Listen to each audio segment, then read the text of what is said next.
Boa noite a todas e todos. É um prazer estar aqui com vocês mais uma vez. Eu me chamo Júlio César Bispo Neves. Atualmente sou coordenador do curso de Engenharia de Produção da UF de Niterói. Juntamente com a professora Denise, nós coordenamos um projeto de pesquisa sobre saúde mental dos estudantes em engenharia à luz da ergonomia, né, da atividade, e coordenamos também esse projeto de extensão que hoje termina o seu primeiro ciclo de palestras. Espero que a gente tenha oportunidade aí de voltar no ano que vem, enfim, recebendo vários profissionais de diversas áreas que têm trazido para a gente sua expertise, sua experiência nos diversos campos de atuação por onde eles transitam, né? Então, a gente teve pessoas da meditação, tivemos o UF Acessível, né, que falou sobre as necessidades de adaptação das situações físicas e de suporte aos alunos, né, com deficiência e como isso impacta também na saúde mental dos estudantes. Tivemos uma palestra sobre Spinoza, então de que forma a filosofia ela pode ajudar, em especial a filosofia de Spinoza na terapêutica, né, e na prevenção de problemas mentais. Falamos sobre meditação. E hoje nós vamos ter aqui conosco a presença do médico Luiz Mário Duarte. O Luiz Mário, ele tem uma vasta formação assim, em diversas áreas. O Luiz Mário tem graduação em filosofia, em teologia, em medicina. O Luiz Mário ele tem a sua especialização na área da neurologia e da psiquiatria. É um psiquiatra renomado aqui na nossa cidade de São Sebastião do Rio de Janeiro. Luiz Mário também, eu posso dizer que o Luiz Mário é um erudito, porque ele transita pelos Vedantas, ele tem um estudo dos evangelhos no original do grego. Luiz Mário ele também tem um estudo sobre, né, o Bhagavad Gita, enfim, transita também pela área da yoga, da meditação. Então, o Luiz Mário tem bastante para contribuir para a gente aqui. E antes de passar a palavra para o Luiz Mário, eu gostaria de passar a palavra para a professora Denise, né, para que ela possa dar o seu boa noite e as bem-vindas ao nosso querido palestrante. Professora Denise. Obrigada, Júlio. Bem, eu sou Denise Alvarez e trabalho aqui nesse projeto com o Júlio, né? Sou ergonomista, como o Júlio também, professora do curso da UF, e me dedico aos estudos do trabalho. E tivemos aqui também dois convidados que vieram falar sobre trabalho e saúde, né? A Letícia Pessoa Masson, os dois psicólogos da Fiocruz, e que utilizam uma abordagem que a gente usa também, baseada em Canguilhem, na noção de saúde de Canguilhem, e explicaram um pouco isso para a gente. O Marcelo Rezende veio falar sobre a experiência de saúde mental, atendimento de saúde mental com os funcionários da Fiocruz, né? E, bem, então quero dar a boa noite, as boas-vindas, espero que seja um bom debate, tenho certeza que será, e agradecer muitíssimo de você ter aceito esse convite para vir aqui debater conosco. Obrigado. Vai ser um prazer até. Também para os alunos aí, queridos alunos, já temos até um público mais ou menos que está cativo, né? A Gisele, o Vitor, o Gabriel, que eu me lembro, né? O Rodrigo também.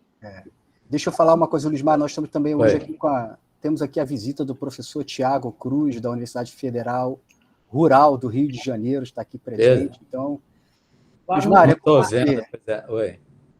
é com você agora, Luiz Mário. Como é que o título da palestra, né, como que essas demandas, né, um pouco essas demandas da vida moderna impactam na vida dos jovens, né? E como é que isso impacta a saúde mental e como é que a psiquiatria pode ajudar nisso? Luiz Mário, é com você. Quero dar as boas-vindas também ao doutor Tiago, né, ao professor Tiago, e a todos os meninos que estão aqui, esses rapazes e moças, que estão começando sua vida. Eles estão em que ano, ou que semestre da faculdade já? É diverso, é heterogêneo? Heterogêneo. Temos formandos aqui até os mais novos. Bom, então eu queria deixar assim, fazer um formato em que eles pudessem interferir, conversar, dialogar, me interromper, colocar dúvidas, ou questionar, ou me colocar na parede, não tem problema nenhum, tudo bem? A gente está aqui para conversar, para aprender juntos, essencialmente.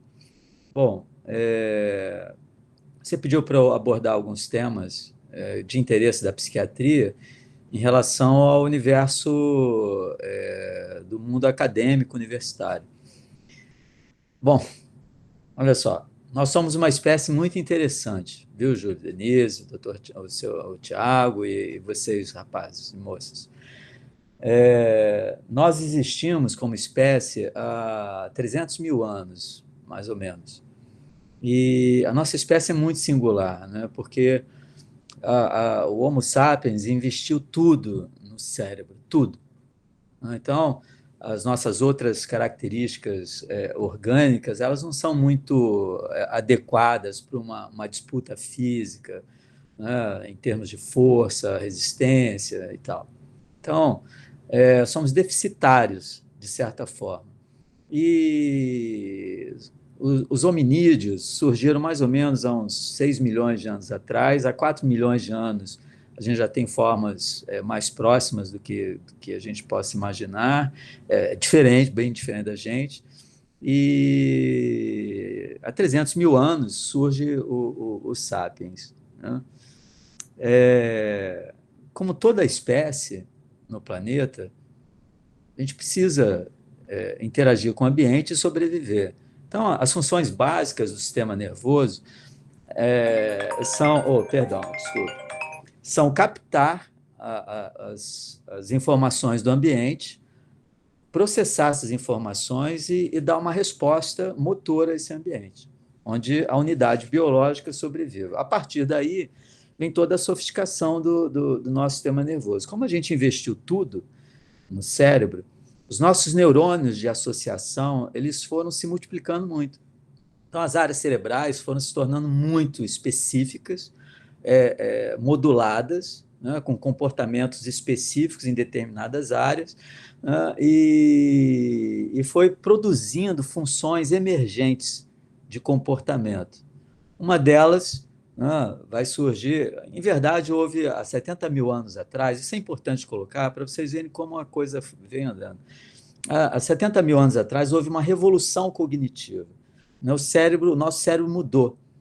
A gente tinha sido botado para fora da Europa pelos neandertais, né? Com a revolução cognitiva, a gente voltou depois de alguns milhares de anos para a Europa e liquidamos os neandertais, em verdade. Interagimos com eles, temos mais ou menos 3, 2, 4%, depende da população, de genética neandertal. Então, nós também temos genes neandertais, ou seja, alguns humanos ficaram apaixonados por algumas neandertalenses, ou vice-versa.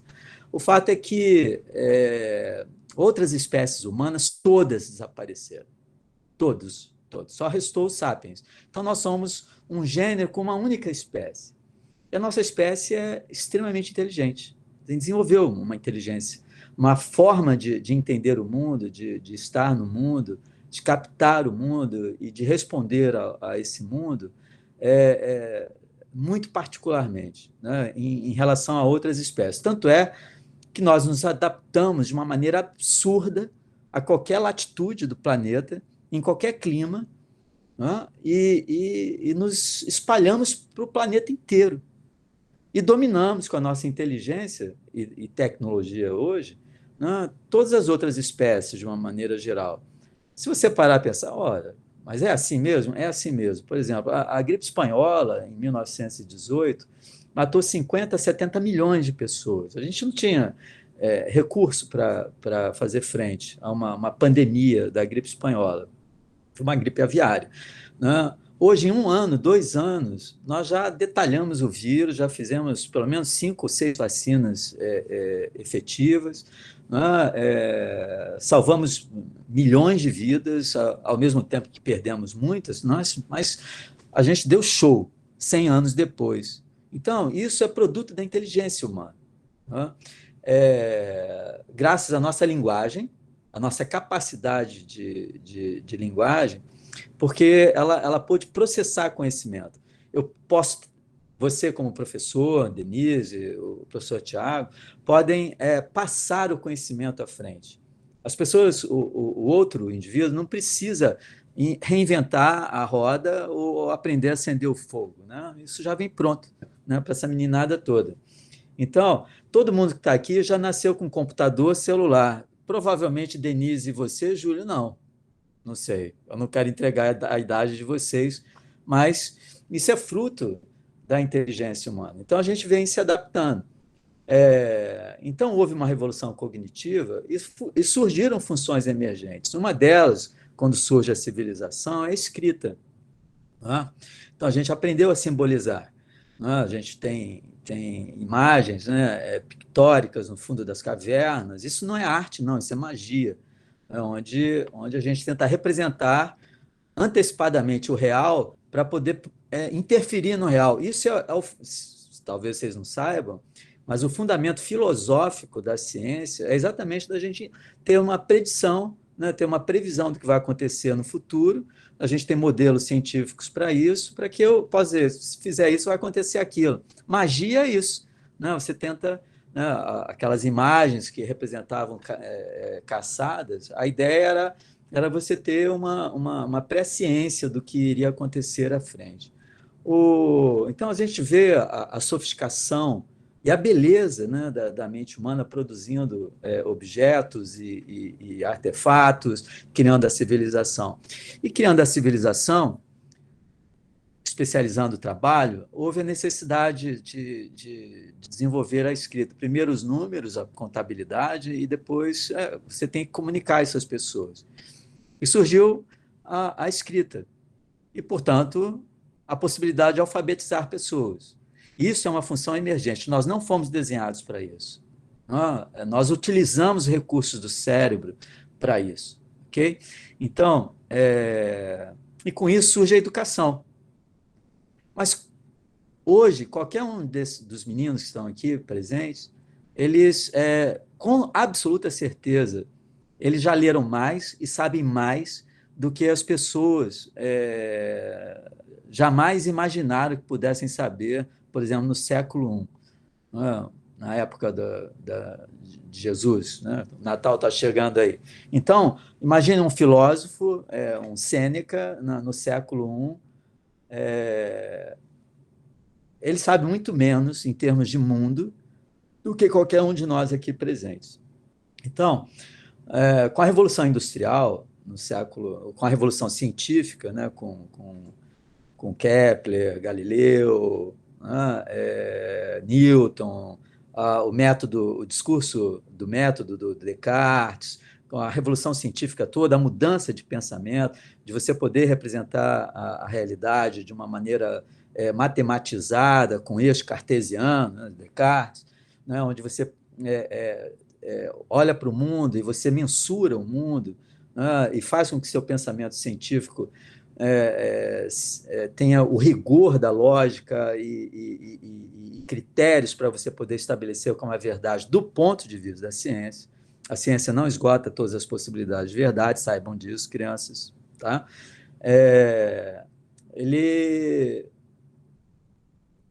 Houve uma revolução tecnológica. E isso, com a revolução tecnológica, houve a revolução industrial. E com a revolução industrial, né, todo um mecanismo de produção da nossa espécie mudou. E a educação se tornou necessária. Vocês vão entender onde que chega a coisa. Então, as universidades começaram na Itália, França, Inglaterra, né, nos anos 1200 e pouco, então a gente tem 700 e poucos anos, né, a coisa foi toda se desenvolvendo. E, obviamente, que o número de anos de estudo de um ser humano foi aumentando gradativamente, porque as pessoas precisavam, então, no século XIX, as pessoas precisavam saber ler para poder operar máquinas e se adaptar a um mundo em mudança profunda. É daí que vem a escolarização. E as faculdades, as universidades, se tornam centros de saber e de produção científica. Então, lá pelo ano 1910, nos Estados Unidos, né, na primeira década do século XX, é que eles começam a perceber que estudantes universitários, pessoas que estudavam mais tempo, então, elas tinham uma maior prevalência e incidência nessa população de transtornos psiquiátricos. Eu estou usando a palavra transtorno, não era usado na época, mas havia problemas de saúde mental mais identificáveis, né, em maior quantidade nessa população.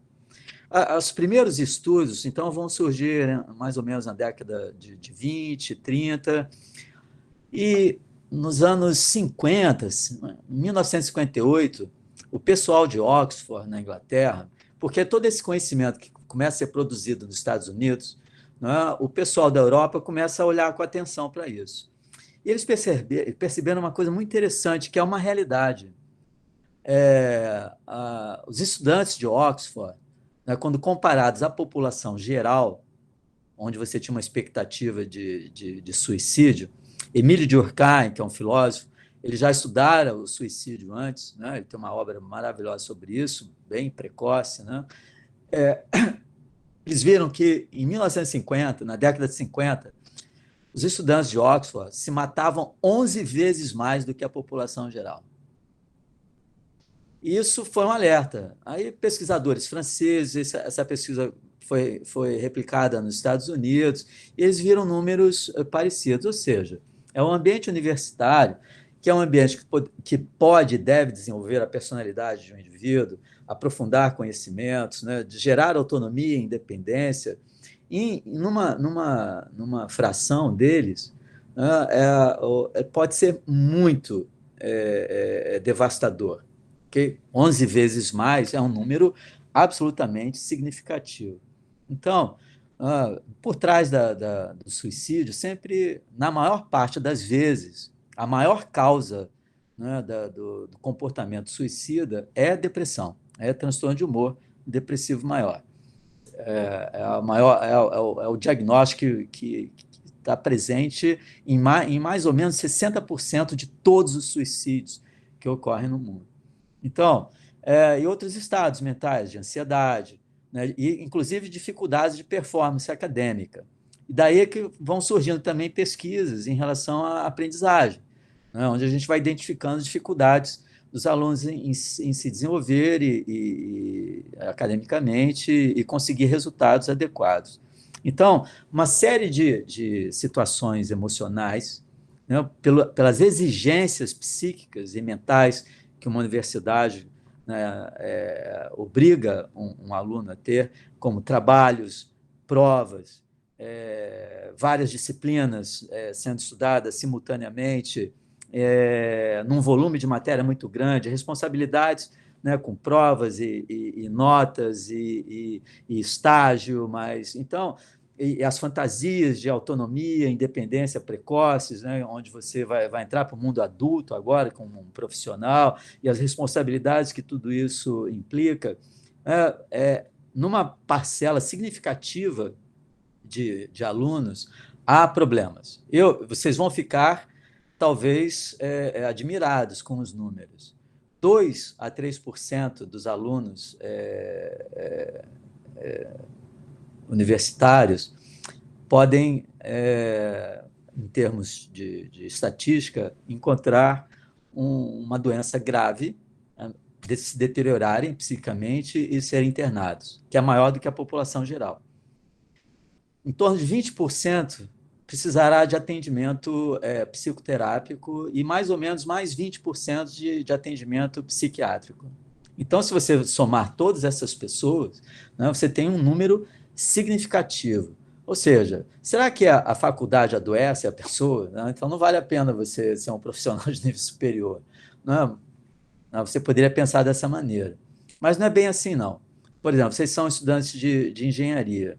A incidência de depressão entre os estudantes de engenharia, ela é maior do que na população geral, mas ela é bem menor do que na população de estudantes da área de humanas, ok?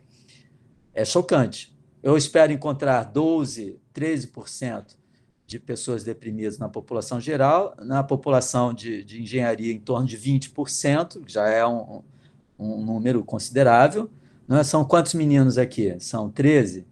Não sei, deve ter uns 10 alunos aqui, né? Se nós formos excluídos. Então, eu posso, epidemiologicamente, entender que pelo menos 2 aqui têm transtorno de humor, que outros 2 devem ter, pelo menos não, são 10? Pelo menos 1 ou 2 devem ter TDAH. 4 ou 5, então 5 devem ter algum tipo de transtorno de ansiedade. Tá? Provavelmente 1 tem dislexia. Em engenharia, eu acredito que ninguém tenha descalculia, porque não vai dar. Mas você sabe que essa semana eu atendi um professor de filosofia da UERJ, da PUC, não posso citar o nome, obviamente, mas ele dá aula de lógica simbólica, lógica clássica, e ele tem descalculia. Ele não consegue dar um troco. Ele tem dificuldade de dar troco. Você vê que o problema está na área, na calculadora que a gente tem no cérebro, e não na capacidade lógica de pensamento do indivíduo. Porque, simbolicamente, quando ele faz os cálculos, né, do ponto de vista simbólico, é lógico para o cérebro, funciona. Ele é professor universitário, o cara é pós-doutorado. Então, você veja que problemas existem. E eles são, normalmente, de natureza cerebral. Então, existe um diagnóstico também em psiquiatria. Alguém levantou a mão. O que foi? Fui eu mesmo, Luiz Mário. Fala. Já que você falou, né, que seria interessante a gente fazer um diálogo, você falou 2 coisas interessantes que acho que vale a pena a gente discutir com os alunos. Você falou assim, precisarão de tratamento psicoterapia ou de tratamento psiquiátrico. Seria interessante diferenciar isso, né, para eles. Tá. Isso é uma coisa. E outra coisa, você falou que, no caso do seu paciente, ele tem altíssima capacidade de raciocínio lógico, mas me parece que, pelo que você falou, tem algum problema no hardware, vamos dizer assim. Exatamente. Podia explicar um pouquinho essas 2 questões para a gente? Tá. A psicologia é diferente da psiquiatria.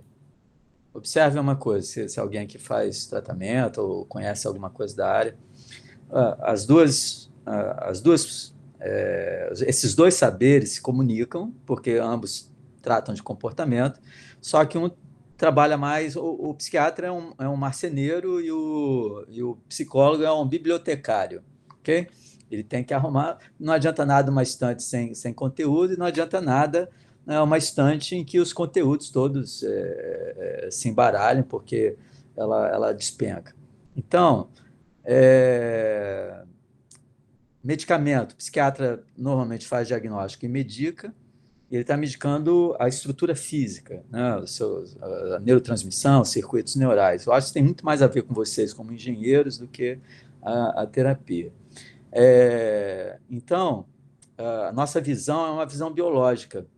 E como é uma visão biológica, só existe uma psiquiatria. Se você for no Japão, nos Estados Unidos, na Europa, todo mundo lê os mesmos livros, o DSM-5, hoje é o DSM-5, que é o manual de diagnóstico estatístico de doenças mentais. Você vai ler os mesmos textbooks, você vai ler... e a depressão é igual no japonês e no brasileiro, a ansiedade é igual no americano e no francês, ansiedade é ansiedade. Então, a gente trata daquilo que é mensurável, visível, né? O paciente nos comunica, mas a gente tem condições de mensurar essas coisas todas, com escalas e tal. A psicoterapia, as psicologias, com exceção da TCC, a terapia cognitivo-comportamental, ou da psicologia positiva, outras psicologias, elas são mais interpretativas, então elas lidam mais com a psicodinâmica do indivíduo. Então, o remédio não dá sabedoria, mas a psicologia pode produzir autoconhecimento nesse sentido. Mas autoconhecimento não acontece sem um cérebro saudável. Não existe mente sem um cérebro saudável. Um cérebro enfermo, ele produz uma mente enferma. e fica muito difícil você querer consertar a mente sem acertar o cérebro, né? Então, são especialidades, saberes diferentes, que tratam da mesma coisa, com visões bastante distintas. Os psiquiatras normalmente encaminham pacientes para psicoterapia, mas dificilmente psicoterapeutas encaminham pacientes para a gente, por questão de viés e crenças acadêmicas, ok? Porque existe também, saibam disso, preconceito dentro do mundo acadêmico, dentro do mundo científico, dentro de homens que deveriam pensar exclusivamente do ponto de vista racional, eles não fazem. Outra questão o que ele falou, que o Júlio falou, do processamento lógico, que acontece numa área cerebral, e tem uma área específica no cérebro que lida só com números. Se essa área estiver avariada, é como se você soubesse fazer uma operação lógica, mas você precisa do número. Se você colocar letras, ele faz. Mas se você colocar números, ele não faz. É mais ou menos como um gago que canta, né? Porque a gente fala com o hemisfério esquerdo, mas quando um gago vai declamar uma poesia ou vai cantar uma música, como a gente faz isso? A prosódia, que é a entonação, né? A interpretação do que está lendo, acontece do lado direito, ele não gagueja. É interessante isso, né? Então ele canta bem, um gago canta, porque ele canta com o lado direito. Toda a interpretação musical, a emoção, tudo vem pelo lado direito do cérebro. Então, o cérebro ele é todo localizado, ele é especializado em comportamentos específicos. Então, oi, fala, Denise. Interromper de novo, só porque você fala de mente e cérebro. Você podia também tentar definir o que é? Um é o hardware, o outro é o software, como é que é isso? Tá. Bom, vocês... Isso é um problema de inteligência artificial, né? A expectativa do ser humano é produzir uma inteligência artificial capaz de interpretar emoções e aprender a se deslocar no espaço e tal. Então, tem um paradoxo, eu acho que é Moravec, paradoxo de Moravec. O que é fácil para a inteligência artificial, né, é difícil para a gente. O que é difícil para a inteligência artificial, uma criança de 2 anos faz, entendeu? Esse é o paradoxo. Porque nós temos milhões de anos de evolução para aprender algumas coisas que significam a nossa sobrevivência, enquanto que a inteligência artificial foi desenvolvida só para cálculos e operações lógicas e tal. Então, ela ganha de um Kasparov, um computador ganha, o Deep Blue ganha do Kasparov, mas ele é incapaz de saber se você está sorrindo de forma maliciosa ou se você é um sorriso do Shane, verdadeiro, entendeu? Mas qual foi a sua pergunta? Desculpe, Denise. Essa diferenciação então, entre mente então, olha e só, cérebro, né? Isso, olha só, rapazes, a coisa mais quente que existe hoje no mundo acadêmico, tem a ver com vocês também, é a questão cérebro-mente, ok? Várias disciplinas, várias especialidades, né, de engenharia computacional, neurociência, anestesiologia, neurologia, filosofia, antropologia. Tem muita gente discutindo o problema da consciência, o que é a consciência, né? Portanto, a consciência tem a ver com mente. Aparentemente tem a ver com o cérebro, porque se eu tiver uma lesão cerebral, um traumatismo, acabou a consciência. Eu volto à consciência e minha mente está alterada. O que aconteceu com Phineas Cage, que teve uma lesão de lobo frontal e mudou completamente o comportamento dele. Isso foi quando a gente começou a estudar lobo frontal, nos anos 50, e o Phineas Cage é um americano que sofreu uma lesão, é um cara famoso na neurociência. Tá? Você pode estudar, você pode ler sobre ele num bom livro, se vocês quiserem, que eu acho que deve ser do interesse de vocês, O Erro de Descartes. Eu ia que falar dele agora, que ele cita esses o Antônio, casos, né? o Antônio Damasio, né? Ele faz um estudo muito bom, é um grande estudioso do lobo frontal e daquilo que nós chamamos de sentimento de eu. Tá? Então, saibam de uma coisa, a grosso modo, só para vocês refletirem sobre isso. As pessoas, como nós estamos no mundo acadêmico, e o mundo acadêmico é um mundo científico, e o mundo científico tem um pressuposto. Qual é o pressuposto filosófico do mundo científico? É que só existe matéria, que a matéria explica a si mesma e ela explica tudo, portanto, certo? Então, necessariamente, quando você parte do pressuposto materialista, filosófico, né? Materialista no sentido de que gasta dinheiro, gosta do mundo material, materialista no sentido filosófico.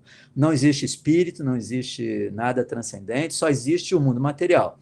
Obviamente e necessariamente, do ponto de vista lógico e filosófico, né, e científico, qualquer coisa que você vá chamar de mente ou de consciência, necessariamente é um epifenômeno do cérebro.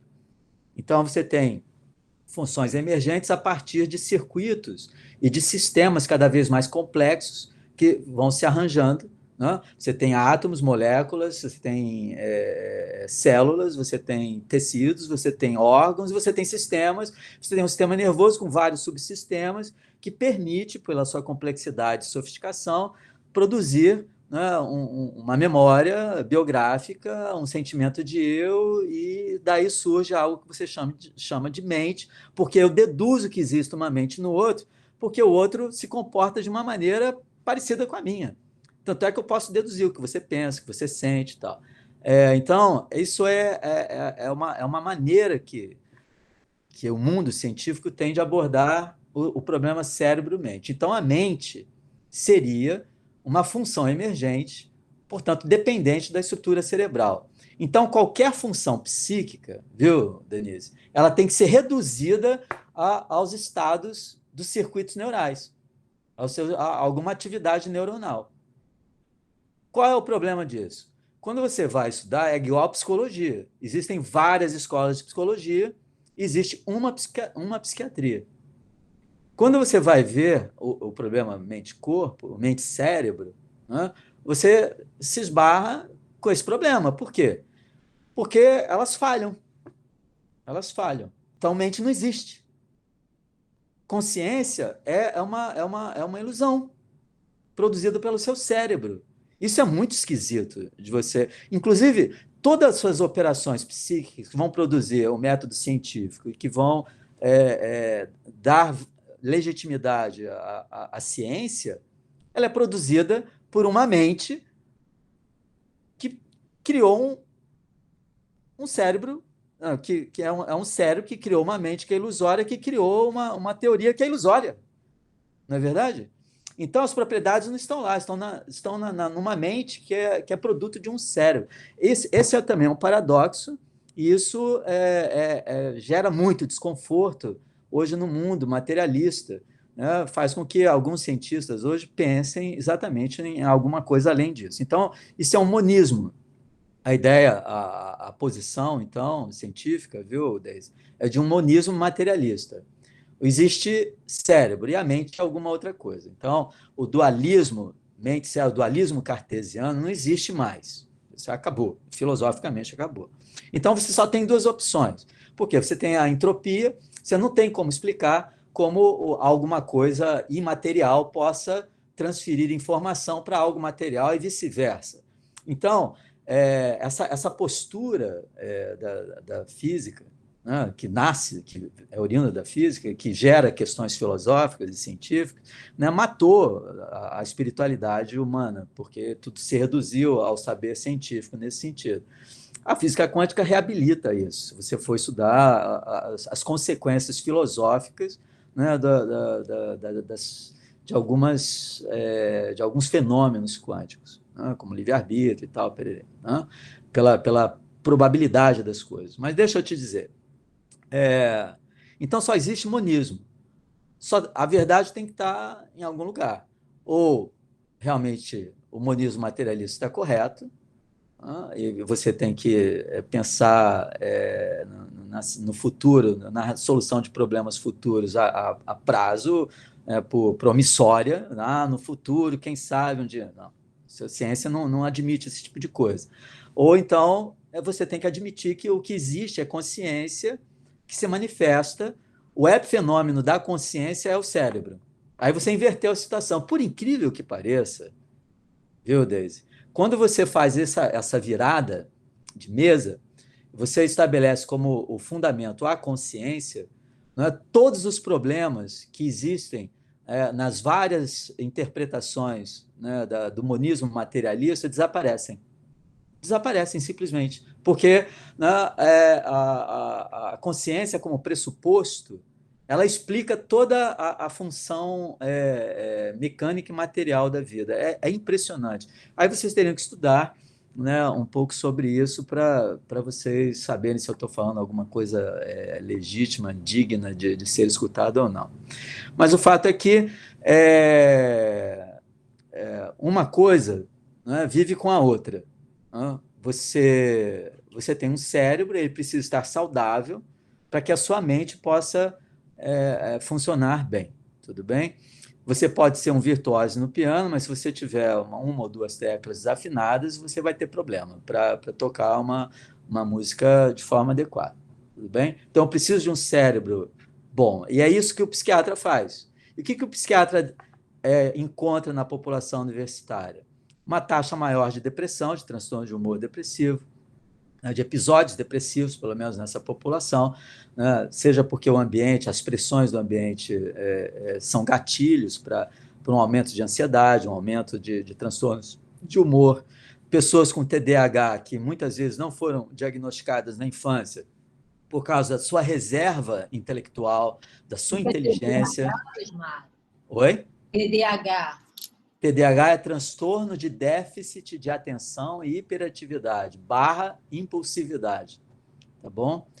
Então, existem pessoas que não conhecem, que dizem, quem é TDAH não chega à universidade. Eu conheço quilos de pacientes que têm uma inteligência absurda, uma capacidade de criação, as pessoas se adaptam, elas sobrevivem. Né? É óbvio que é mais difícil para elas, mas a reserva intelectual delas permite que elas deem um jeito e prosperem. Mas seria muito mais fácil elas se tratassem, porque isso é um problema bioquímico, neuroquímico. Né? Você corrige a produção de serotonina, de dopamina e noradrenalina na região do lobo frontal, né? E você resolve o problema do cara. Ele que não conseguia prestar atenção, que em 10 minutos, 5 minutos de leitura, ele já estava com sono, estava levantando, indo para a janela, abrindo a geladeira, né? ou errando por distração numa prova e tal, ou fazendo as coisas intempestivamente, ou com dificuldade de se organizar, de se planejar. Saibam disso, isso é doença, isso não é preguiça, não é falta de arrojo, não é falta de vontade, não é da personalidade, não, isso é TDAH, ok? São 18 critérios, né? A gente trabalha com escalas. Então, você tem o TDAH, ele é um diagnóstico que é feito a partir de 18 critérios, ok, Deise? Então, se você tiver 6 dos 18, você tem TDAH. Isso pode servir para o brasileiro, americano, japonês, francês, não importa, até o australiano, o aborígene australiano, tem animal TDAH, porque faz parte, é do mundo mamífero. Tá? Então, como tem animal deprimido, como tem animal bipolar, como tem animal psicótico. O problema é que eles não têm linguagem para expressar isso para a gente. E eles também não vão à escola. Então, né? Mas quando você põe um cachorro para treinar, muito cachorro é desatento. Você ensina, ele não aprende. Né? Você ensina, ele olha para o lado. Entendeu? Você vê que o cachorro é TDAH. Né? E tem tratamento. O melhor que você pode tratar. Então, eu trato de muitos animais os meus pacientes. Porque... Né? Dá para fazer diagnóstico de bicho, e é muito mais simples tratar deles, porque eles não têm os problemas psicológicos que a gente tem. Né? Eles são sofisticados, eles são complexos, mas são menos complexos do que a gente em termos de vivência, de interação com o ambiente. As demandas são menores, mas a demanda de um universitário é muito grande. Imagina, você no colégio, né? Você estuda no PH, aí tem os PHs malditos no final de semana. Né? E aí o que um faz? Cada um faz um PH, depois todo mundo troca, todo mundo se vira.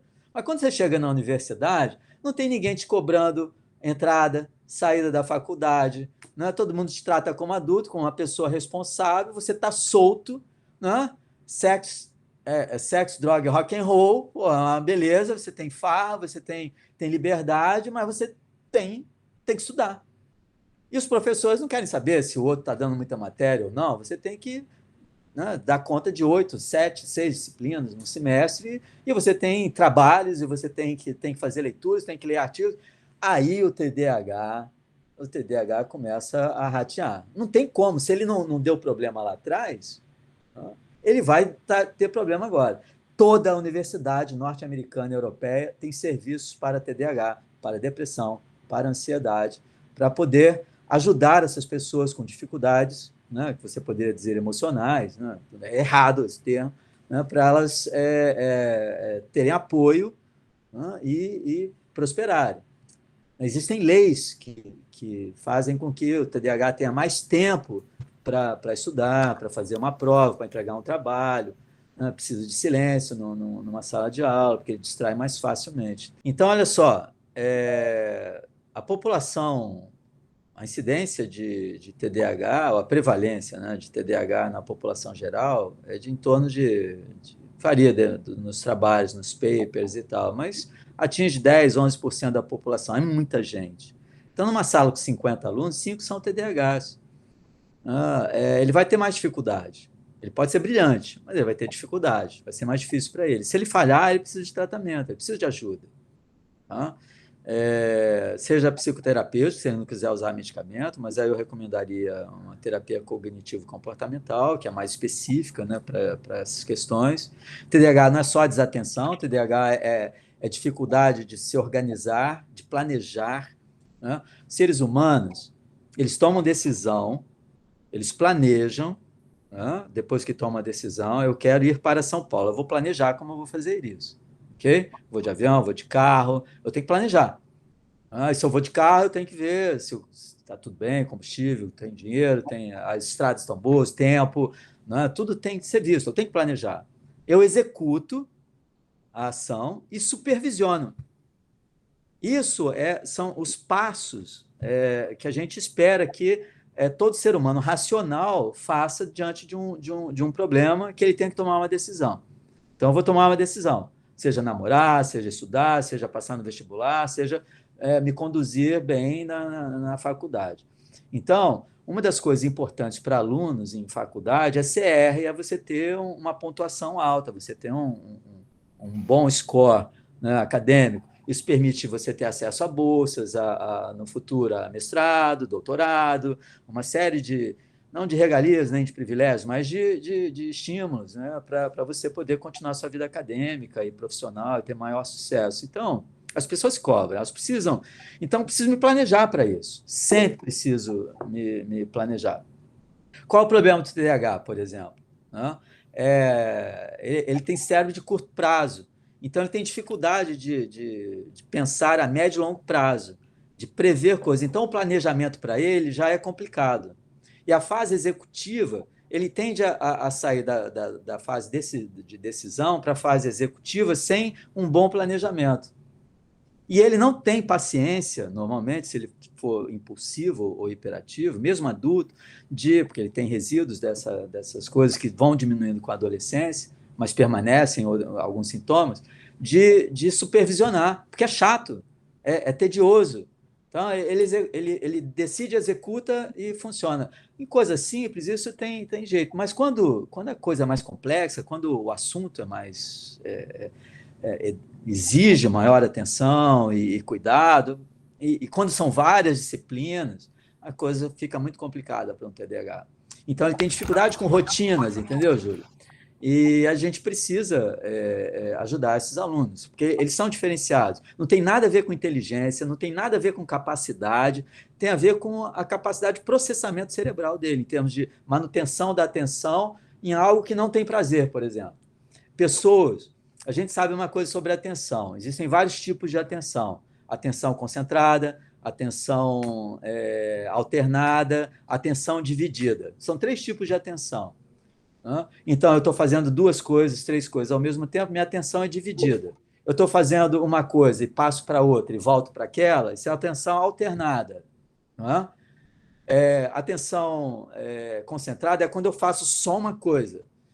E eu preciso dos 3 tipos de atenção, mas a atenção concentrada num TDAH é muito frágil quando ele não tem prazer na coisa. Quando ele tem prazer, ele é perfeito, melhor do que as pessoas que não têm TDAH. Aí você vê que isso não é uma doença. A gente chama de transtorno porque isso dificulta a vida acadêmica do indivíduo, eventualmente. Se isso afeta a vida acadêmica do indivíduo, ele precisa de atendimento. Por mais inteligente que ele seja, ele vai sofrer. Não é? Ele vai ter que estudar mais, ele vai se distrair mais, ele vai precisar de mais tempo nos livros. Não é? Ele vai ficar mais ansioso diante das provas. Se tiver 3 provas, não é? E ele tiver que se organizar para estudar o que ele precisa para as 3, ele está lascado. É muito mais difícil para ele. Então, e ele vai ficar... E se ele tiver... Imagina se ele tem uma comorbidade, que é o comum na psiquiatria. Ele tem a comorbidade da ansiedade.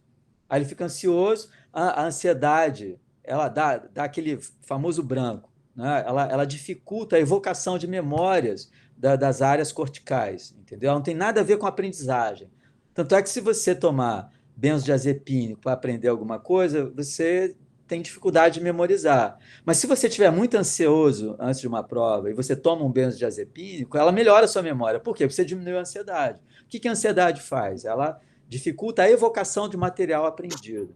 Então, imagina, o cara é TDAH e tem ansiedade generalizada. Ele é muito preocupado com as coisas. Ele é uma tensão. Se o TDAH o deixa no presente, o TAG, a ansiedade generalizada, o projeta no futuro. Se o TDAH vence, ele vai na festa no final de semana e não estuda para a prova. Se o TAG vence, ele fica para estudar na prova pensando na festa, entendeu? Então é uma porcaria, né? É difícil. E ele fica pensando no resultado. Aí ele tem... Aí a cognição dele diminui, tanto pela desatenção quanto pela ansiedade. Aí ele tem mau resultado, ele deprime, é um gatilho para um estado depressivo. Baixa autoestima, eu não presto, não sirvo, sou burro, nananana. Aí ele começa a pensar em desistir da faculdade, abandonar a disciplina, se ele é tímido, ele evita o professor, ele não vai falar da dificuldade dele. Né? Então, vocês vejam que problemas, diagnósticos psiquiátricos podem afetar profundamente a performance de um aluno no nível universitário, por causa da demanda, da responsabilidade. Ele é um adulto, né, estudando, ele não é mais um adolescente ou uma criança sendo supervisionada. Né? Ele é o próprio supervisor dele. Então, permanentemente sendo avaliado. Né? E permanentemente sendo avaliado. E sabendo que daquilo depende todo o futuro dele. O futuro dele de conquistas materiais, profissional, significa ele poder ter autonomia econômica, né? Que vem da proficiência acadêmica dele, que deságua numa profissão exercida com maestria, com expertise, que vai redundar em recursos econômicos, que vai permitir que ele ame, que ele tenha filhos, que ele compre um carro, que ele tenha uma casa, que ele projete todo um futuro para ele. Então, vocês vejam, o valor agregado de um tratamento psiquiátrico é absolutamente radical e exponencial em termos de melhoria de vida, né? Da qualidade de vida de um indivíduo. Tá bom? É isso, né? Basicamente isso. Agora, deixa eu fazer aqui um pouquinho de advogada do diabo. Pode fazer. As críticas que se fazem à ingestão de medicamentos, né? E até alguns medicamentos psiquiátricos nessa fase da vida onde tem muitas festas, sexo, drogas, rock and roll, álcool, não sei o que, não sei quantas, né? Como é que você vê isso? Assim? Como é que você vê? Lógico, você é psiquiatra, você clinica, você receita, né?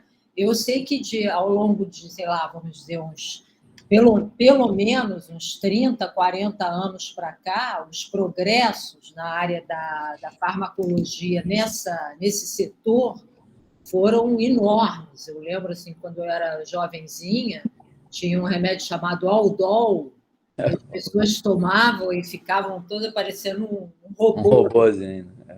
E, então, acho que talvez isso, né, para responder às próprias críticas, né, hoje em dia vocês conseguem ser muito mais localizados e pontuais, né, específicos, né? Aí você quer falar um pouquinho sobre isso? Olha só, as críticas que fazem ao psiquiatra, ele medicaliza, mas isso vem de um estigma e de um preconceito, ok? O seu cérebro é um órgão altamente complexo, ok? Só vou dar uma ideia para vocês. A Mayara fez uma pergunta, eu vou responder, tá, Mayara? O cérebro, ele tem em torno de 100 bilhões de neurônios, tá? 100 bilhões. É muito neurônio. É mais ou menos a quantidade de estrelas que tem na nossa Via Láctea, ok? Então, cada neurônio faz em torno de 10 mil sinapses. Então, isso eleva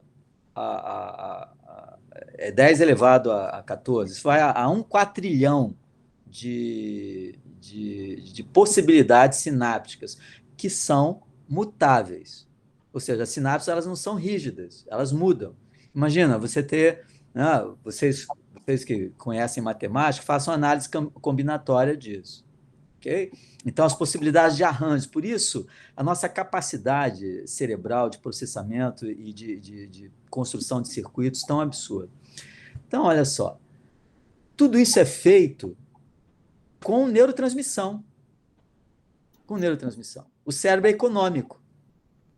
A serotonina, ela usa 19 receptores. Por isso que os médicos, a molecada que estuda medicina, foge da psiquiatria. Você tem um neurotransmissor, uma molécula, que faz 19 coisas diferentes. Imagina você ter uma ferramenta na sua caixa que pode ser funcional em 19 aparelhos diferentes, com resultados diferentes. Uma coisa maravilhosa. O problema é que se essa ferramenta quebrar, você tem 19 circuitos, 19 receptores que não vão ser contemplados por ela, que vão produzir alteração no seu comportamento, porque tudo é feito com neurotransmissão.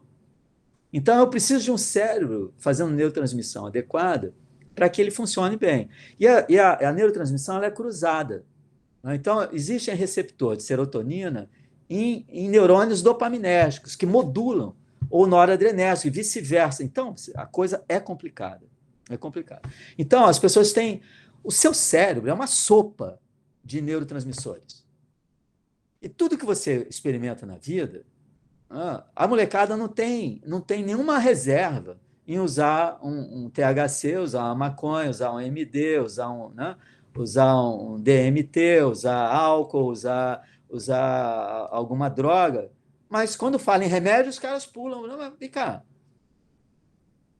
É o outro estigma, é uma contradição. Estigma, né? É o estigma diferente. É um estigma dos pais e um estigma das pessoas. Ele fuma maconha produz uma síndrome LAC-TDAH, ela produz síndrome amotivacional. Se você fumar todo dia, você fica sem motivação para as coisas. Ela diminui a atividade cortical do lobo frontal. Então, maconha é ótima, não tem problema nenhum se você... É como se você tomasse uma cerveja, qual o problema? Mas se você usa todo dia, você tem um problema. Se você não consegue parar, você vai acabar intoxicando. Você tem receptores para maconha. A substância no cérebro, que é a nossa maconha endógena, porque se existe maconha, se você fuma maconha e funciona, age no seu cérebro, significa que você tem receptor para ela, concorda? Se você tem receptor para ela, seu cérebro não criou um receptor para a maconha. Você já viu Homo sapiens de 300 mil anos atrás, assim, poxa, eu vou plantar maconha porque o meu cérebro vai fazer um receptor para essa... Então, por que ele não fez só alface? Você fuma alface, acontece alguma coisa? Não. Você fuma maconha, o pessoal põe, batiza maconha com orégano, aquela coisa toda. Na minha época, os maconheiros da minha época, comprava maconha batizada, era uma porcaria, não dava onda nenhuma. Mas, se você tem uma onda, tem uma viagem, tem um barato com a maconha, é porque tem receptor para o THC. Então, nós temos receptores canabinoides. Existem 4 receptores canabinoides. E é a anandamida, que é a molécula que produz a ação. E quando você fuma, e ela está espalhada no cérebro em várias áreas, inclusive da atenção. Então, quando você inunda os receptores de canabinoides, né, com o THC, ele substitui a anandamida. Aí você começa a ter prejuízo, porque você começa a desregular toda essa rede que ela é uma rede, portanto, ela se intercomunica, né, os neurônios uns com os outros. Então, existe muito preconceito. O que a medicação faz? A medicação corrige, é como o meu óculos. Eu, sem meu óculos, 5 graus de miopia, eu não enxergo a tela do computador. Eu ponho meus óculos e não enxergo vocês. Então, se eu tenho algum déficit de transmissão, de neurotransmissão, e consigo corrigir isso com medicamento, é isso que acontece. As pessoas melhoram absurdamente as suas vidas. Isso tudo, obviamente, é estudado. Então, é só lenda urbana, é só preconceito, é só estigma que fala dessas coisas todas, né? Então, todo mundo, de alguma forma, quando você age no mundo, eu queria colocar isso, que eu acho uma coisa interessante para todos vocês. Quando eu interfiro no mundo, quando eu quero mudar alguma coisa no mundo, no meu namorado, na minha namorada, na minha profissão, na minha conta bancária, né, numa prova, numa disciplina, na minha profissão, eu quero fazer uma mudança. Em verdade, se você parar e prestar atenção, o que você quer é mudar a sua mente. Não é? Porque é sua mente que está tomando a decisão. Ela quer uma situação externa mais adequada e alinhada com seus próprios propósitos. Não é? Então, se eu quero mudar alguma coisa de lugar ou mudar o comportamento de uma pessoa, eu quero que isso aconteça para eu estar bem a maior parte das vezes, a não ser que você seja um altruísta, né? Você quer o bem só daquela pessoa por ela mesma. Mas isso é kantiano. O que você tem que entender é que é a sua mente que está funcionando, é seu cérebro. E você deve otimizar seu cérebro. Quer dizer, você toma uma droga para o coração, porque é hipertenso, toma uma droga para diabetes, porque seu açúcar é muito alto, você vai morrer por causa disso. Aí você não toma um antidepressivo para tratar a sua ansiedade, sua depressão, ou um Venvance, ou uma Ritalina para tratar seu TDAH, por causa do seu preconceito. Se a sua qualidade de vida vai melhorar exponencialmente em todas as áreas. Às vezes seu casamento acaba porque você está deprimido, você não transa, não trabalha, não ganha dinheiro, né? Não tem energia para fazer as coisas, não planeja as coisas, você está com depressão. São 9 critérios. Se você tiver 5 dos 9, tendo obrigatoriamente o primeiro ou o segundo, tem que ter o primeiro ou o segundo, né? E mais 4. Se você tiver 5 dos 9, você tem depressão. E depressão não é só aquele cara em cima da cama. Isso é a depressão que o porteiro do prédio faz o diagnóstico. Não precisa de psiquiatra para ver uma pessoa que está pendurada na janela querendo pular ou que não toma banho há uma semana em casa, sabe? E não quer mais nada da vida, não sai, porta fechada. Pô. A empregada da sua casa vai fazer o diagnóstico. A questão é que saibam que existem vários graus, existem vários tipos de transtornos de humor e vários tipos de depressão.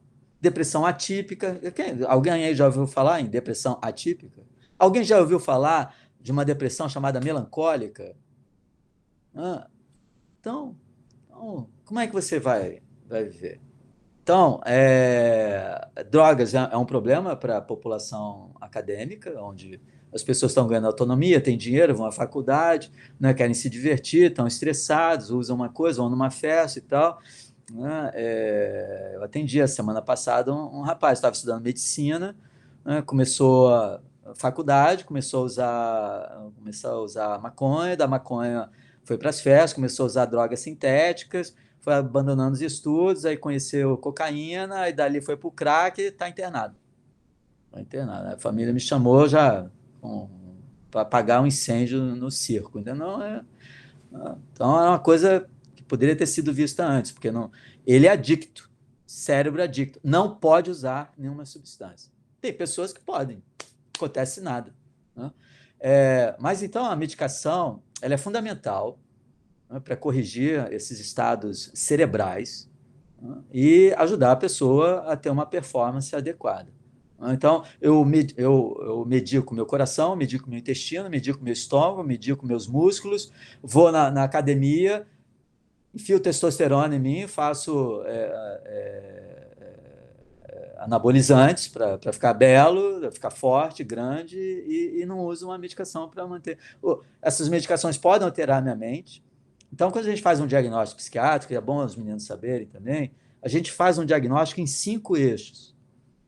Tem os transtornos do eixo 1, que são os principais, os transtornos do eixo 2, que são os transtornos de personalidade. Eu posso estimar que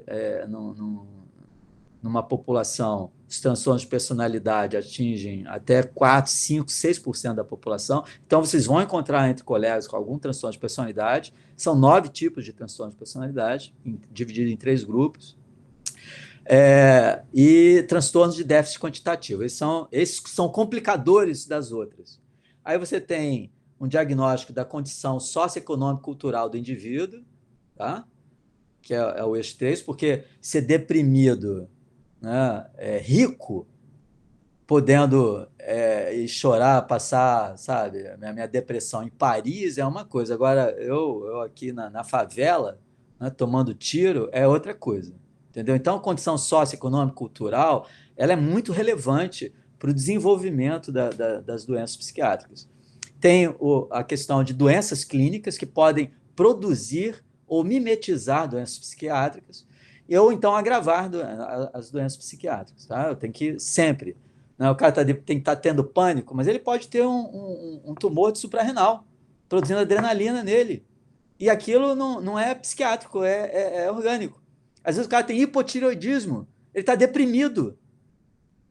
Mas porque a tireoide dele não funciona bem. Então, tudo isso tem que ser visto. Um psiquiatra vira você do avesso, para ver se tem alguma causa orgânica.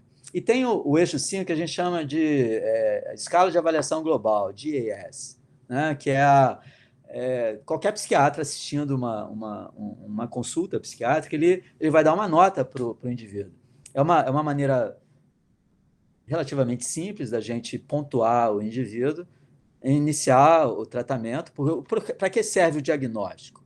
O diagnóstico serve como qualquer outra especialidade médica. Com o diagnóstico, eu posso estabelecer um tratamento efetivo e racional e posso ter um prognóstico para esse indivíduo. Então, eu pontuo o indivíduo e verifico se nas sessões subsequentes, nas consultas seguintes, se ele está melhorando ou não. Eu posso pontuar isso. Existem escalas de depressão, escala de TDAH, escala de ansiedade social, escala de ansiedade generalizada, existem escalas para tudo em psiquiatria. E a gente pontua tudo, mensura tudo. Senão a gente não podia fazer trabalho científico.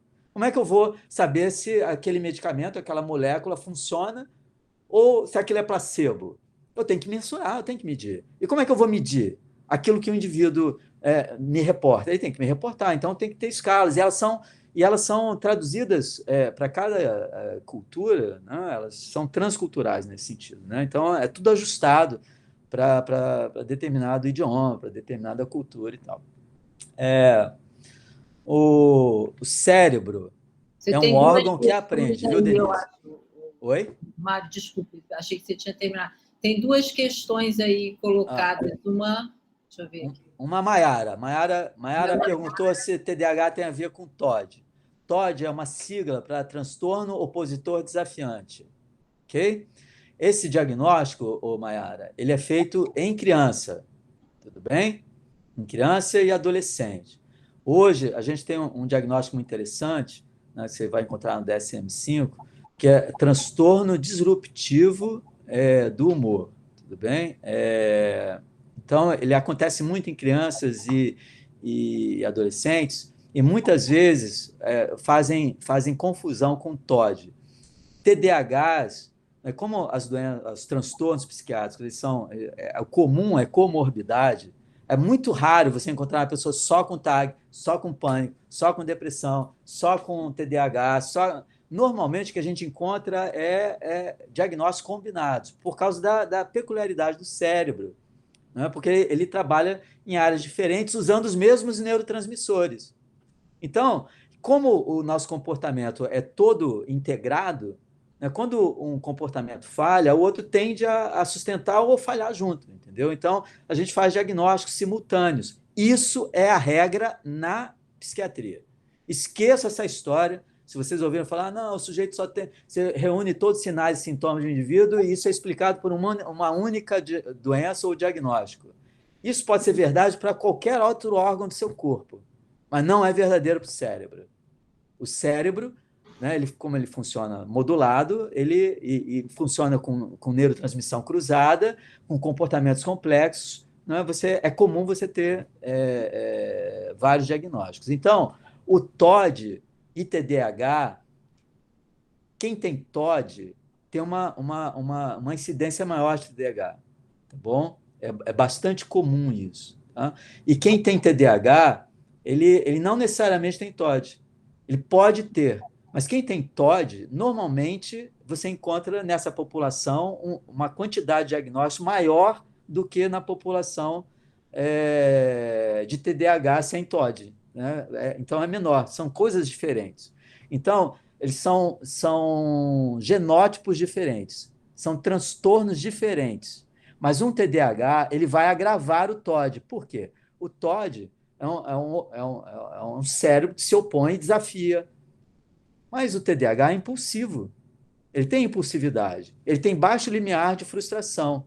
Imagina a combinação das duas coisas. É botar nitroglicerina debaixo do sol. Ou então ficar mexendo no frasquinho da nitroglicerina. Você vai ter problema.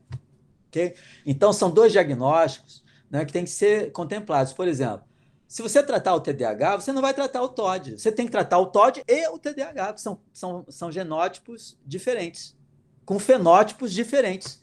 Então, psiquiatria é complexa. Tá? E você tem que estar na mão de um bom profissional para ele poder entender o que está acontecendo no seu cérebro, quais são os seus diagnósticos, para ele poder medicar você de maneira adequada, contemplando todas as suas necessidades. Qual a outra pergunta, Denise?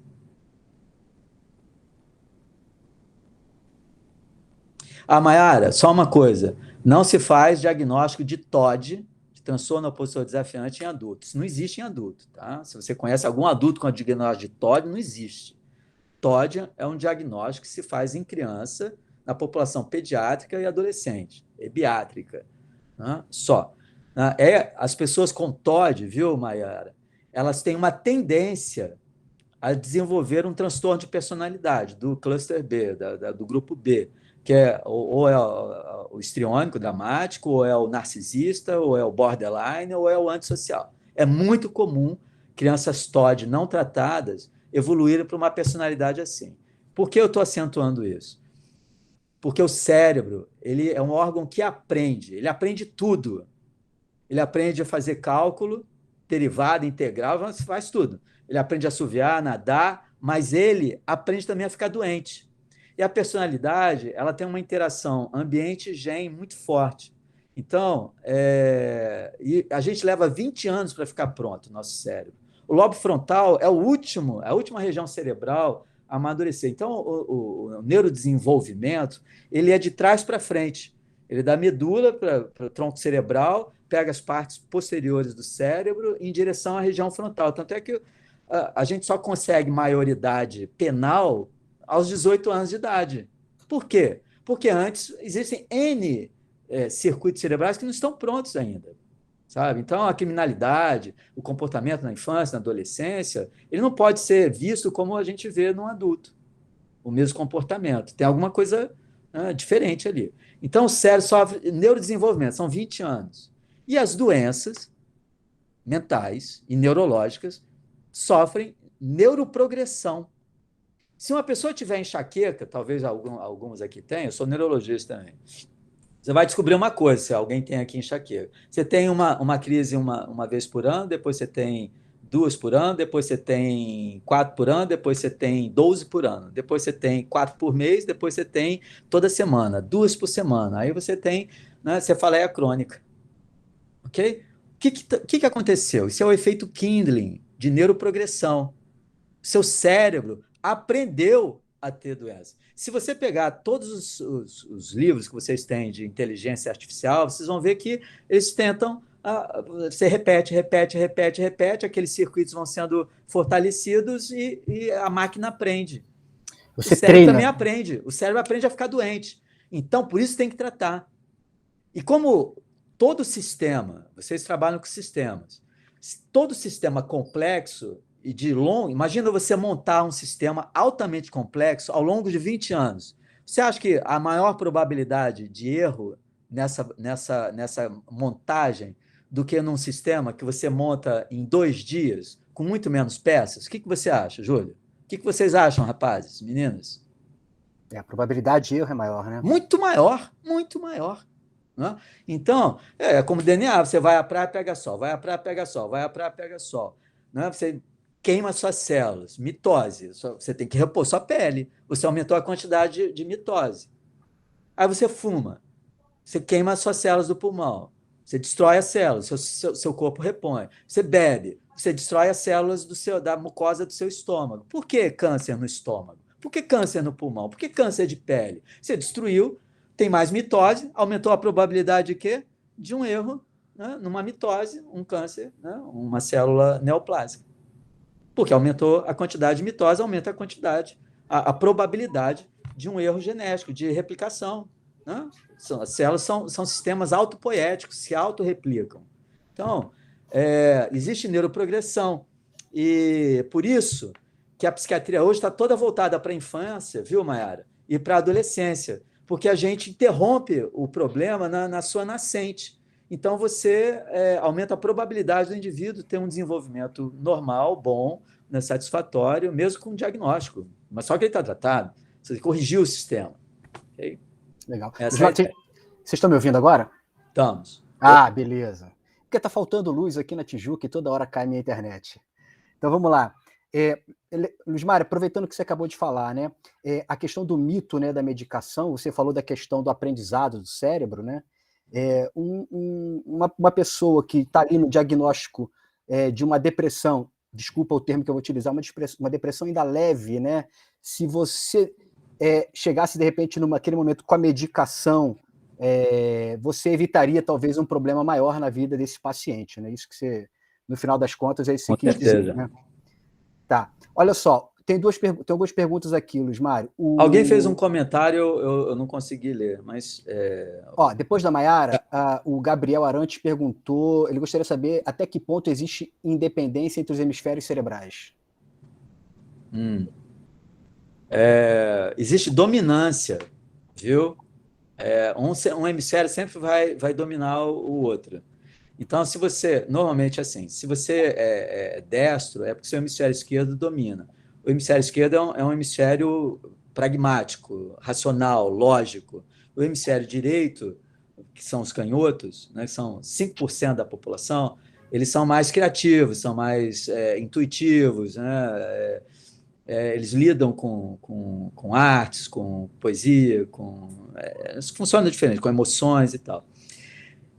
Como esquerda, a gente vive numa sociedade lógica, numa sociedade pragmática, né, e a maior parte das pessoas é destra, a gente vê que a nossa espécie se especializou nesse tipo de comportamento, ok? Tanto é que a seleção natural foi selecionando destros e não canhotos, concorda? Com sinistros. Olha só, sinistro. Né? Então, isso é seleção natural. Porque as pessoas que têm dominância do hemisfério esquerdo, elas têm uma probabilidade maior de sobrevivência numa sociedade pragmática, onde você tem que tomar decisões racionais. Né? Mas existe uma reserva de 5%, né? Onde as pessoas são mais... Por isso que você vai encontrar entre artistas e tal uma dominância de hemisfério direito. Porque são pessoas mais criativas, geniais e tal, no sentido estético, artístico e tal. Olha só, Existe uma síndrome que é produzida cirurgicamente, a gente corta o corpo caloso. Então, tem uma fiação, são axônios que cruzam do lado esquerdo para o lado direito, do lado direito para o lado esquerdo. Tá? Hoje, a gente tem em ressonância funcional, vocês são engenheiros, né, que trabalha com campos eletromagnéticos, né?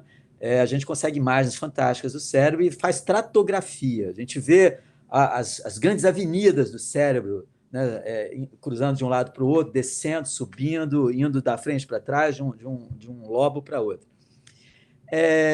Se você cortar o corpo caloso, você cortou a principal via de comunicação do cérebro de um hemisfério para outro.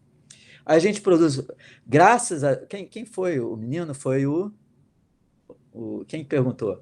Foi o Gabriel Arantes. Viu, Gabriel Arantes? Viu, Arantes? É muito interessante, Gabriel, porque é bom que os dois hemisférios estejam em contato. Se você cortar a comunicação entre eles, eles ficam independentes. E quando eles ficam independentes, surge uma síndrome, que a gente chama isso em neurologia de síndrome da mão alheia. Olha que nome. É filme de terror, tá bom? Você imagina, a Gisele está aqui, a Gisele Conte. Ela vai para a faculdade, né? Ela quer uma roupa sóbria, né? Ela vai ter uma entrevista de mestrado com o professor, fazer uma prova, tem que ir sóbria, ela não pode ir de chinela, havaiana, né? Ela vai defender a TCC dela, tem que estar com uma indumentária adequada àquela situação. Aí, Gisele, você tem a síndrome da mão alheia, seu hemisfério direito está independente do esquerdo. A sua mão direita, que é comandada pelo hemisfério esquerdo, tá bom?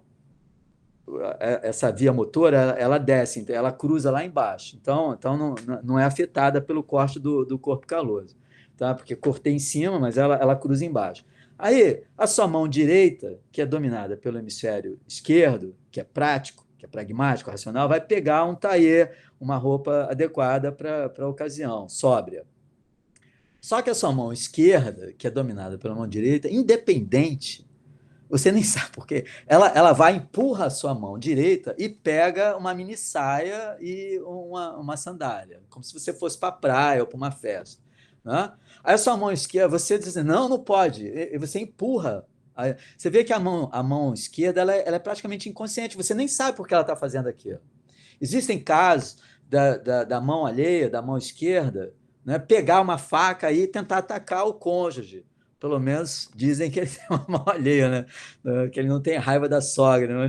Matou a sogra, síndrome da mão alheia. Uma boa desculpa, né, para você oferecer ao júri. Mas olha só, a independência dos hemisférios faz com que eles trabalhem independentemente, portanto, e vai dar confusão, tá certo? Vai dar confusão. Você pode produzir uma síndrome dessa se você tiver um AVC muito grande, ou se você fizer estimulação magnética transcraniana, você pode inibir um hemisfério inteiro e deixar só o outro funcional. Né? Você pode fazer isso com meditação, eventualmente, se você quiser, se tiver alguma utilidade para fazer isso. Né? Mas aí você tem que apagar o outro. Se você deixar os dois ativos, eles vão funcionar independentemente e você vai ter um conflito de interesses no seu cérebro. Ok? Outra aí, pergunta. Ok. O Silas Filho está perguntando assim, o TDAH pode ser desenvolvido na fase adulta? Uma pessoa no ambiente com muitos estímulos, tal como um aluno que tem acesso à informação em distintas fontes, mídias sociais, aulas, etc., pode desenvolver o TDAH? Não, Silas, esquece isso. Entendeu? TDAH são multitarefas, normalmente, eles são versáteis, eles são curiosos, são cérebros curiosos que têm interesse por várias áreas. Okay? É um cérebro interessante, é um cérebro renascentista, né, de certa maneira. Se eles se reproduziram, é porque eles têm eficiência, ok?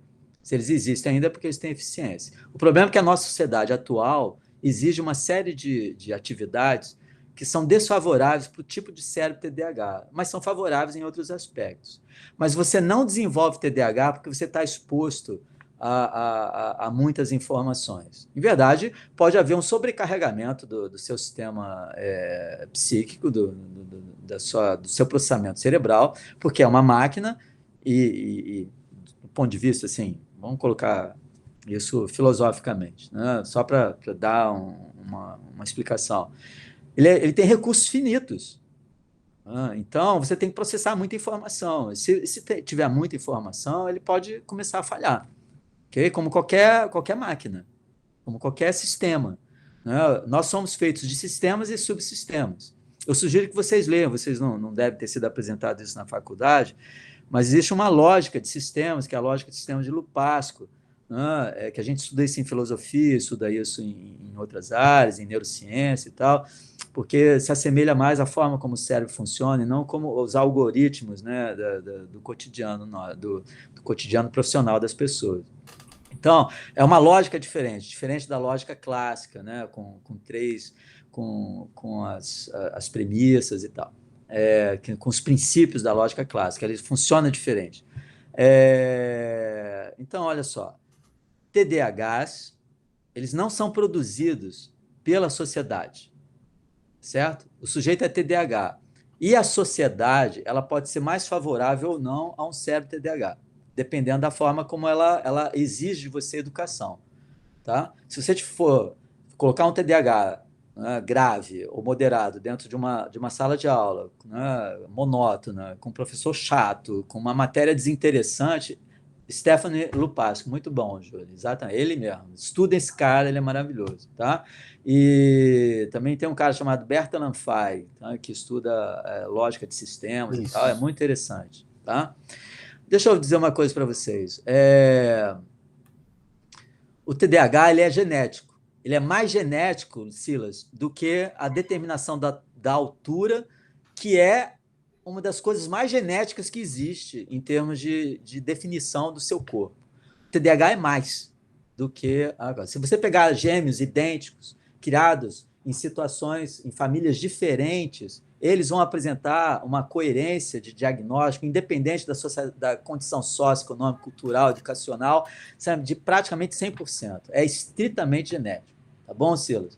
Então, se eu tiver que ir a campo de batalha, eu quero ir com o TDAH, que é o cara que improvisa, é o cara que entra em hiperfoco, é o cara que resolve a situação. Uma coisa é você planejar a batalha, outra coisa é quando a batalha acontece. Um TDAH, ele tem sucesso. E saiba que a maior parte de corredores de fórmula, XYZ, e de MMA, lutadores e tal, militares, essa gente toda tem uma tendência, uma profissão que atrai TDAHs, porque são arrojados, arriscam mais, gostam do perigo. Então, gente que faz esporte radical e tal, você já fica assim, cara, esse cara tem uma probabilidade maior de ter TDAH, com absoluta certeza. Né? Pelo arrojo, pelo risco, por ser capaz de resolver problemas. Imagina, você vai pular de paraquedas. Quem gosta de pular de paraquedas?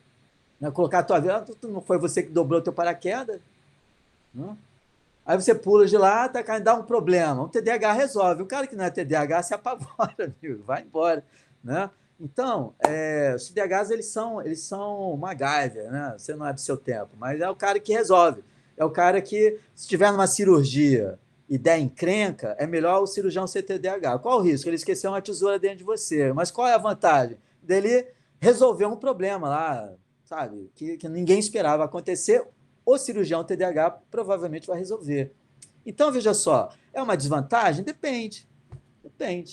Né? A anemia falciforme é uma vantagem na África, em que tem malária. Ok? Então, o plasmódio não consegue entrar na hemácia e as pessoas sobrevivem. A anemia falciforme é uma desvantagem nas Américas, ou num lugar onde não tenha o plasmódio, onde você não vai desenvolver malária. Então, você vê o que é isso é a evolução. A evolução não é para melhorar, a evolução seleciona. Tá? Existem certos TDAHs porque eles são altamente funcionais em determinadas circunstâncias. Agora, a verdadeira questão é, Silas, o tipo de sociedade que tem hoje é favorável a um TDAH? E não é, por exemplo, o Bill Gates ele tende a contratar só TDAHs para desenvolver softwares, os caras, mas ele não cobra dos caras horário, eles podem entrar de chinelo, com cachorro, levar namorada, não ir no trabalho, ele quer o resultado no final. Ele sabe que são pessoas mais criativas, entendeu? Bipolares também são mais criativos. Né? Tem uma relação. Tá? pela elasticidade cerebral.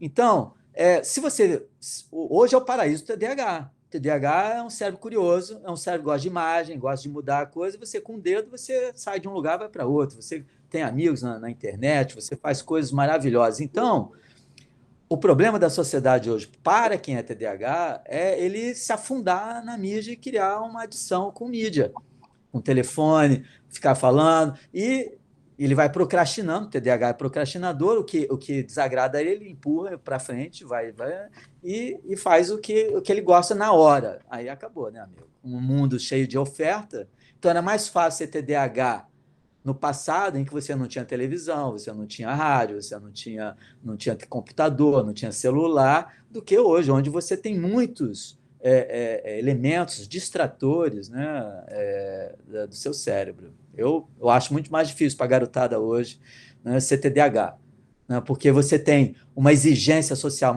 porque você vai ser engenheiro, Silas. Você, em verdade, está investindo em quê? A sociedade quer o quê de você? Ela quer o seu córtex cerebral, irmão. Ela quer um córtex cerebral, sabe, afiado na matemática, no cálculo, no processamento das informações e tal, em todo o aprendizado que você está tendo ao longo da universidade. Você, em verdade, vai vender seu córtex cerebral.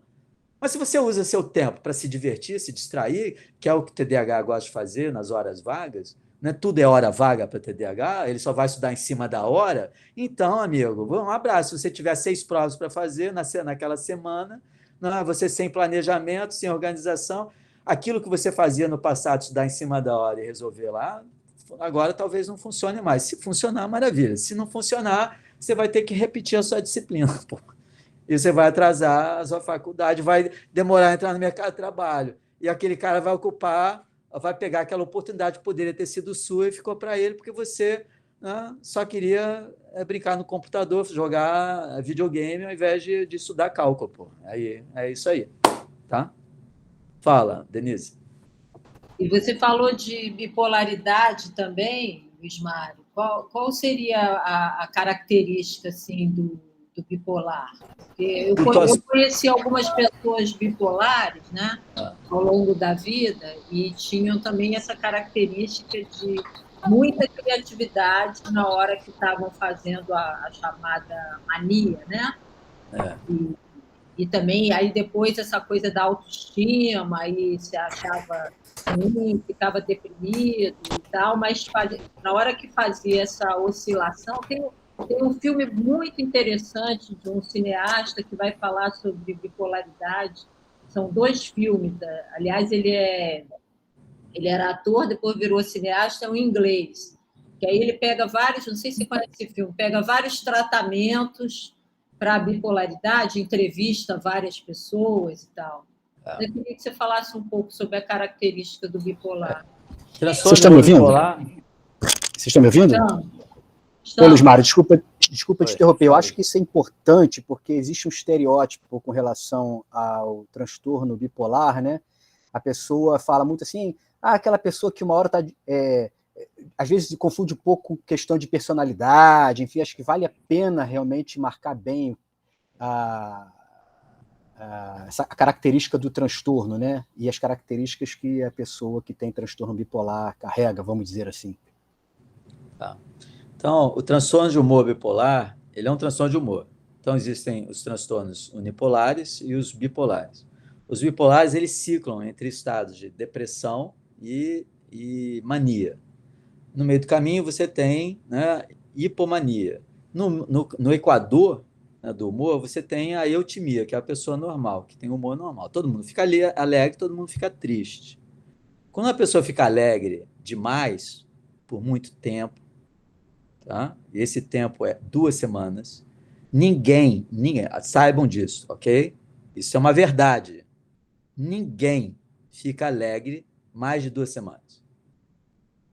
Pode ter acontecido a melhor coisa na sua vida. O seu humor vai adequar você àquele estado de prazer, de novidade e tal, pererê. Tá? Também ninguém fica triste mais do que 2 semanas. Não, eu perdi minha avó, meu pai morreu, meu tio morreu de Covid, sei lá. A vida segue para você. Você fica triste, você tem uma perda, você faz o luto, entendeu? Mas tem um luto continuado.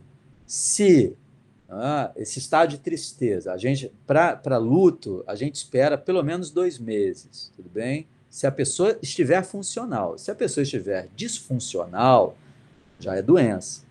E o cara parou de trabalhar, não consegue trabalhar porque falando, morreu seu pai, você sabe, você está triste, você tira 1 dia, 2 dias, né? Aí você vai para o seu trabalho, né? Faz parte da vida enfrentar a morte das pessoas que nós amamos. E você, enquanto é produtivo, você vai elaborando tudo isso. Né? Aí passaram-se 2 semanas, você está mal. Passaram-se 4 semanas, você está mal. Passaram 2 meses, você está mal. 6 meses, você está mal. Você está doente. Está doente, com certeza está doente. Você está alegre. Sabe? Você está muito contente.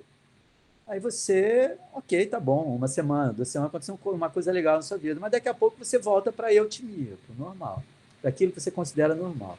Mas se você ficar alegre muito tempo, o tempo todo, com certeza você vai ficar disfuncional. Por quê? Porque o mundo muda o tempo todo. Ora, pasmem, vocês não vão se surpreender, mas pasmem. O seu cérebro é um cérebro que muda. Por que o cérebro muda? Porque o mundo está mudando. Imagina se o seu cérebro fosse rígido. O mundo está mudando, você não muda. Você não consegue dar uma resposta para o mundo. Então, o seu cérebro tem que mudar. Então, aí, você está muito alegre, você ganhou na loteria, conseguiu o seu namorado, sei lá, passou na prova lá de cálculo 10.000, e você tirou 10 e você conseguiu se livrar daquele professor horroroso. Você está muito alegre. Você ganhou muito dinheiro, você está alegre. Você conseguiu a pessoa amada, que voltou em 3 dias lá, que a dona, sei lá, deu... Você está muito alegre, mas morre um amigo. Morreu um amigo seu. Aí você vai no velório. Tu fica alegre no velório? Não. É natural que, diante do cadáver do seu amigo, do seu parente, mesmo que você tenha ganho na Mega Sena 300 milhões da virada, você olha assim para aquele cadáver, cara, de uma pessoa que você amou, que cuidou de você, você vai ficar triste. Isso é o humor. O humor adapta você às situações. Se está frio, eu saio com roupa mais... Eu saio mais agasalhado. Se está calor, eu saio com uma indumentária, uma roupa mais leve. Se está chovendo, eu saio com guarda-chuva. Então, o mundo muda, eu me adapto. Agora, eu sair com roupa de praia debaixo de uma tempestade, não tem sentido. As pessoas vão achar, está errado. Isso é exatamente o que é o humor. Não é? Então, o humor, ele adapta você às situações que vão... Tanto é que você percebe. Imagina, você chega no enterro, conta piada e põe um óculos no rosto do cadáver. Isso aconteceu. Trouxeram um paciente para mim porque o cara fez isso. No pai. Se você acha isso normal, aí você está com o humor dilatado, você tem grandes planos, mas você não executa nada. Aí você dá seu dinheiro, você faz sexo com não sei quantas pessoas, você é casado. Eu vi muitos casamentos acabarem por causa disso. Você está na faculdade, né? Seu humor expande, você começa a questionar o professor, brigar, achar que você é um gênio da engenharia, da matemática, você vai inventar um foguete movido a água, entendeu? E as coisas são ideias grandes, geniais, mudam o mundo, eventualmente, mas, sabe, tornou você disfuncional, você está doente. A alegria é para tornar você funcional. A tristeza também. Então, ela tem um tempo de duração e você volta para o normal. Ficou muito tempo triste, ficou muito tempo alegre, ou muito alegre, que é a mania, tem hipomania, eutimia, distimia, né? Que é um gente irritada. Você conhece aquele cara, o Pato Donald? O Pato Donald ele tem muita agitação, se você reparar, e ele está sempre irritado, né? Sempre nervoso, brigando. Né? Ele é um hipertímico. Ele é um bipolar. O Pato Donald é bipolar, do tipo 4. Existem 9 tipos de transtorno bipolar. Então, existe um espectro bipolar. E isso pode afetar o seu desempenho acadêmico. Se seu humor estiver muito expandido, imagina se você é TDAH, fica mais distraído, fica mais impulsivo, né, não estuda, pensa em outras coisas, acha que você pode mudar de faculdade. Cara, vai dar problema. Você não vai na aula, né? Ou você fica virando noite, e a produção, você está processando muita informação, o cérebro fica muito acelerado, você não aprende, não consegue reter. Mas se você estiver deprimido também. Então, saibam, De cada 100 pessoas deprimidas, 50 são bipolares. Essa é a estatística. E tem que tratar de forma diferente, porque senão vai dar encrenca. Se você tratar uma depressão bipolar como unipolar, vai dar encrenca. O sujeito vai ter ciclagem rápida, vai ter estado misto, ele pode ter virada hipomaníaca, virada maníaca, dá uma encrenca miserável. Então, não se arrisquem, não se aventurem, vão a profissionais adequados. Tá? Então, de cada 100 pessoas deprimidas, 50 são bipolares, estão com depressão bipolar, entrando hoje pela primeira vez num consultório psiquiátrico. Você tem que cuidar, você tem que tomar conta dessas pessoas, né, de maneira proficiente. Então, tem que fazer o diagnóstico certo e trata de maneira diferente. 80%, essa pessoa, um bipolar, passará metade da vida dela com sintomas depressivos. Se você tem 20 anos, já passou 10 anos. Se você tem 40 anos, já passou 20 anos, se não tiver tratado. E 80% do tempo é com depressão. 20% do tempo é com hipomania, ou estado misto, ou mania. Depende do tipo de diagnóstico que o indivíduo tem em transtorno bipolar. Todos eles afetam o rendimento acadêmico. Todos. Porque afeta a cognição do indivíduo. Tá? Mário, a pessoa com mania, por exemplo, ela pode chegar e falar assim, eu quero ser hoje o maior pianista do mundo. Aí ela, da noite para o dia, ela compra um piano e ela diz que vai aprender piano e até começa a aprender piano e aí depois... mas ela não tem dedicação suficiente para isso. Não, sim, mas aí ela larga o piano. Larga o piano. Não quero mais o piano. Aí comprou um piano de cauda, caríssimo, etc. Enfim. São pessoas pródigas, né? Elas podem dar dinheiro e têm interesses sexuais diversificados, acha que não ama mais a pessoa, trai, arruma uma namorada, diz que com a namorada vendo a mulher. Cara, eu já vi coisas assim, inimagináveis, pessoas em mania. O desafio, viu, Júlia, é fazer o diagnóstico em hipomania, que as pessoas ficam mais funcionais, elas trabalham mais, né? Eu me lembro de um caso que eu vi no IPUB, de um sujeito que estava correndo no aterro com um amigo, aí o amigo infartou. Ele socorreu o amigo, levou ali para o procardíaco em Botafogo, voltou para o aterro para correr. Aí as pessoas acharam que ele levaram no psiquiatra. Ele tinha 5 empresas, ele cuidava das 5. E ele tinha a esposa dele e 2 amantes. Só que ele conseguia fazer tudo isso por causa da hipomania, que já estava ali instalado há alguns anos. Quando trataram o cara e fizeram o humor dele ficar normal, ele não tinha mais energia. Aí as amantes... Foi a falência.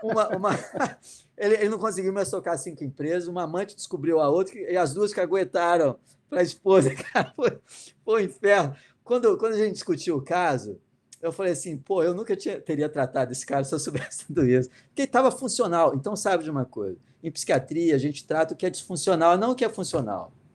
Ok? Por que eu vou ferrar a vida do cara? Ele funciona melhor daquele jeito, é um fato. É um fato. Então, é a disfuncionalidade que tem que ser tratada. Eu não estou tratando a ética moral do cara, estou tratando a funcionalidade psíquica dele. Então, é uma lenda. Isso só se trata com medicamento, não se trata com terapia, não resolve. Ou você vai tratar com terapia o estrago que o transtorno bipolar vai fazer na vida do cara, entendeu? Imagina, se eu pudesse ter tratado o Van Gogh, ele não tinha arrancado a orelha nem dado um tiro no peito e ele tinha produzido mais. Não tira a genialidade da pessoa. O Mozart não tinha acabado numa vala. A Amy Winehouse não teria morrido. Ela era bipolar. O Kurt Cobain não tinha dado um tiro de 12 na cabeça, de 4, 5, 7 na cabeça. A gente teria ainda, provavelmente, ainda cantando aquele cara do Queen, qual é o nome dele? Esqueci. Né? O Renato Russo, o Cazuza, essa turma toda. Fred Mercury. O Fred Mercury, tudo bipolar. É muito comum entre artistas, né? É bastante comum. Então, por que não tratá-los?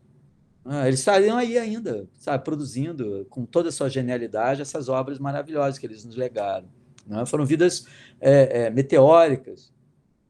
Janis Joplin, Jimi Hendrix, e a gente vai cantando aqui, claro, tem muita gente, Clarice Lispector, né? Na nossa turma tem muita gente também, né? Muita gente boa, mas que sofre muito. e a gente poderia cuidar deles, né? Ok? E vocês, como estudantes, se vocês têm diagnóstico, se vocês sofrem, se têm dor, procurem profissionais, né, que possam ajudá-los. Fala, David. Tem outra pergunta aqui do Gabriel. Ele está falando assim: se houver tempo para discutir brevemente, peço que fale sobre quais são os fatores que causam o início do mal do Alzheimer no cérebro humano, caso já sejam conhecidos. Ô, Gabriel, Alzheimer é uma doença de fundo genético, tem um erro de proteína. A gente encontra isso no líquor, na proteína tal. Hoje a gente faz uma genotipagem de ApoE. Se você for E2, você é o cara mais protegido do mundo. Se você for E2, E3, você está protegido. Se você for E3, você está protegido. Se você tiver um E4, você já é mais vulnerável, né? Porque uma proteína amiloide no cérebro, ela não é cortada, ela vai se acumulando no cérebro ao longo dos anos e ela vai matando os axônios, os dendritos e depois os neurônios. Então, há uma diminuição da população neuronal. É assim que se instala a doença de Alzheimer. Em verdade, a terapia no futuro será genética, com células-tronco, inclusive, e hoje a gente fala de um teto furado, entendeu? Existem 42 fatores que podem contribuir para o desenvolvimento do Alzheimer, viu, Gabriel? Se você está assim, preocupado que alguém na sua família tenha, não sei, você tem que ter uma vida boa. E eu vou dizer para vocês tiveram aula de meditação aqui, né? Ou tiveram um encontro de meditação. Uma palestra. Você tem que ter vegetarianos tendem a não demenciar, né? Pessoas que comem pouca gordura tendem a não demenciar, são todos fatores de proteção. Pessoas educadas, pessoas que tocam instrumentos, que aprendem um novo idioma, pessoas que mantêm o cérebro sempre ativo, elas tendem a não demenciar, viu, Gabriel? Então, são fatores de proteção. Fatores alimentares, fatores ambientais. Se a pessoa tem depressão e ansiedade, se você tratar, as pessoas tratadas, elas demenciam menos que a população geral, saiba disso. Então, as medicações, isso vocês têm que saber, porque tem essa coisa de medicação faz mal, né? Pega a população geral, ela demencia tantos por cento. Pega a população com depressão e ansiedade, demencia muito mais. Quando a gente começou a tratar, na década de 60, a gente esperava que equalizasse, que elas tivessem a mesma chance de demenciar que as pessoas comuns, que não têm ansiedade e depressão. O que a gente descobriu em estudos coortes, com mais de 10 mil pessoas, por mais de 10 anos? Né? Hoje tem estudos de 30 anos, né? Que elas demenciam menos. Significa o quê? Que a medicação protege o cérebro, né? Tirando a variável depressão, ansiedade, a própria medicação já protege o cérebro. Então, existem estudos, 3 grandes estudos hoje no mundo, que falam exatamente disso, de pessoas que não têm diagnóstico, estão tomando medicação para ver se elas demenciam menos, ok? Olha só, existe uma terapia com vacina já, né, que esses estudos devem ser retomados, as pessoas regrediram da doença. A gente hoje tem condições de antecipar o diagnóstico em 10 anos, mais ou menos. Tudo se você for a bons médicos, se você tiver... Agora, qual é o melhor fator de proteção, Gabriel? Medite, amigo. Todas as pessoas que meditam, são meditadores sêniores, meditam todos os dias, tá? Pelo menos meia hora, elas não têm demência. O córtex cerebral de um homem de 70 anos, você pode pegar qualquer meditador sênior, gente que medita de verdade, ok? O córtex cerebral deles é igual ao seu, Gabriel. Você deve ter 20 anos, 20 e pouquinho, tá? Talvez 18, 19. O córtex cerebral de meditadores é de homens de 20 anos de idade. Ou seja, meditação protege o córtex cerebral. Se você quer evitar demência, medite. Eu medito, sinceramente. E como eu medito desde a sua idade, né, se você fizer uma ressonância do meu cérebro, você vai ver que o meu córtex cerebral é invejável. Tá? Então, você poupa os neurônios, você aumenta BDNF. Existem N marcadores biológicos que mostram as vantagens da meditação. E tanto para depressão, quanto para ansiedade, quanto para TDAH, quanto para transtorno de adaptação, né, que pode acontecer muito, é muito comum na população acadêmica, quanto processos demenciais, que vão acontecer mais tarde na vida.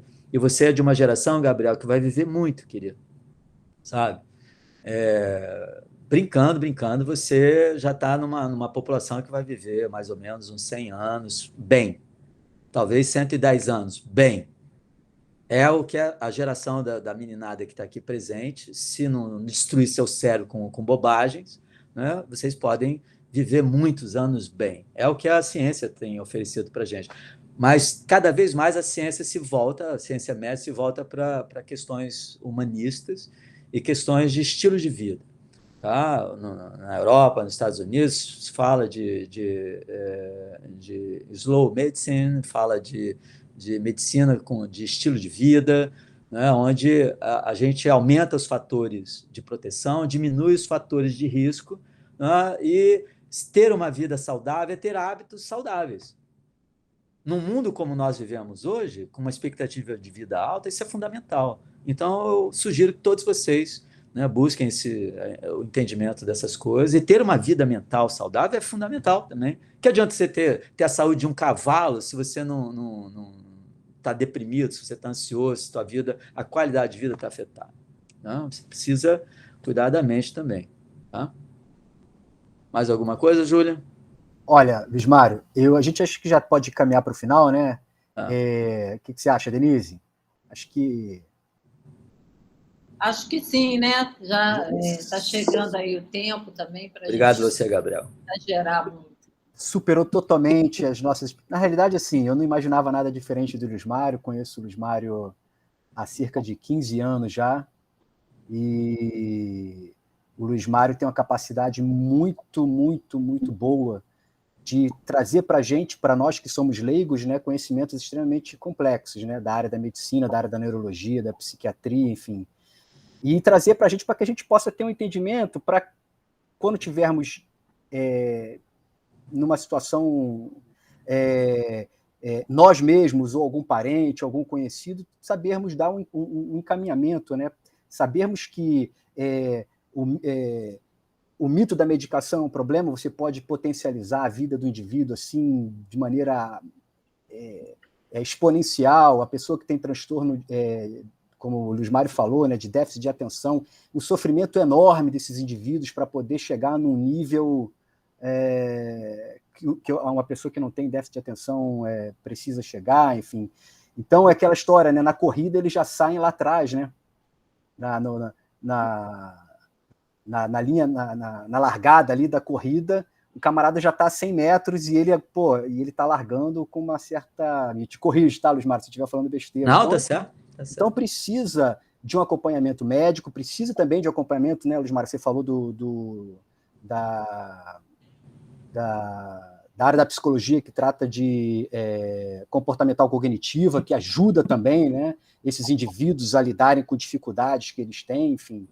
Mas, como o Luiz Mário falou, né, é preciso ter um tratamento que seja de vários profissionais, de vários indivíduos que possam ajudar quem está em sofrimento efetivamente a viver melhor, né? A viver melhor, e é isso que a gente quer, né? Então, vou só falar uma coisa que foi falada naquela hora que meu microfone, meu áudio não estava bom, né? A Rafaela Gifone, ela é da comissão UF Acessível, né? E acompanha e monitora a política de acessibilidade e inclusão da universidade. Bom. Ela falou, ela teve a oportunidade de ser uma das palestrantes, se não me engano, a segunda nossa palestra. Se vocês tiverem alguma dificuldade com diagnóstico, né, e tiverem alguma dificuldade, como, por exemplo, transtornos de déficit de atenção, vocês têm o direito de ter uma hora a mais para poder fazer a sua prova. Então, falem comigo, né, vão até a coordenação e peçam que a gente vai conversar com os departamentos, para que converse com os professores, para que vocês possam ter uma oportunidade. Isso é um direito que vocês têm, tá? Um direito, então vocês não estão pedindo favor a ninguém, tá? O Thiago, ele fez uma pergunta que é importante. Viu, Tiago? Eu acho que foi o Tiago, eu não sei. Alguém? Tiago, é o Foi professor Thiago. Tiago. Existem Da N artigos já médicos publicados na especialidade da psiquiatria, relacionando sequelas da infecção por Covid, que produziu encefalite, né, e alterou o fluxo sanguíneo do cérebro e agrediu neurônios e tal, com doenças psiquiátricas, tá? Gente que não tinha diagnóstico passou a ter, é uma coisa impressionante. E, assim, na minha casuística, né, que não tem valor científico, eu tenho visto muita gente, sabe? Então, é uma doença muito bizarra mesmo, né? Ela produz sintomas psiquiátricos, tá? Inclusive, mais como sequela do que na instalação dela, né, aguda. Tudo bem? Bom, a Rafaela Gifone, a Rafaela também, ela falou assim, há poucos anos seria um pouco impensável momentos como este. Essa discussão de saúde mental dos estudantes entre docentes. E é para todos. Estamos avançando. Legal. Obrigado, Rafaela. Então, eu finalizo, eu vou passar a palavra à professora Denise e finalizo, Luiz Mário. Muito obrigado por você disponibilizar o seu tempo, sua generosidade de vir falar com a gente aqui. Acredito que os alunos tenham ficado bastante felizes e com essa oportunidade, e esclareceu bastante. Denise, eu vou colocar aqui um link para que vocês preencham, tá, o formulário, para poder terem, porque eu possa mandar o certificado para vocês da participação no evento, tá bom? Então tem aqui o link, eu já coloquei lá em cima. Por favor, preencham, que aí depois eu mando o certificado de participação no evento. Denise, é com você.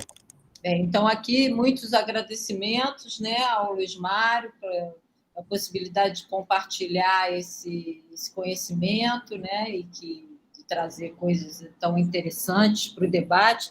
Eu acho que fica um gostinho de quero mais.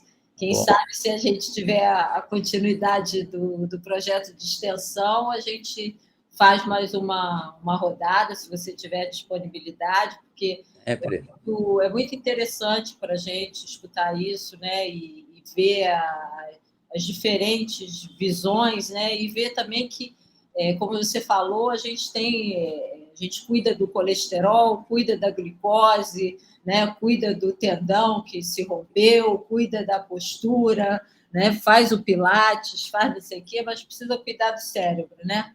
Que ele também é uma parte, talvez, uma das mais importantes que nós temos, que vai reger esse corpo todo e nos botar em situação de vida, né?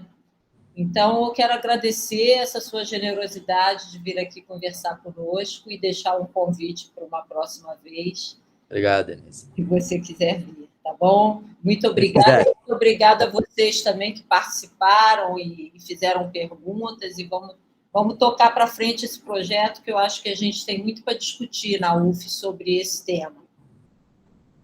Então, deixa eu ir. Um abraço grande para todos. Obrigado pela oportunidade. Obrigada. Tchau.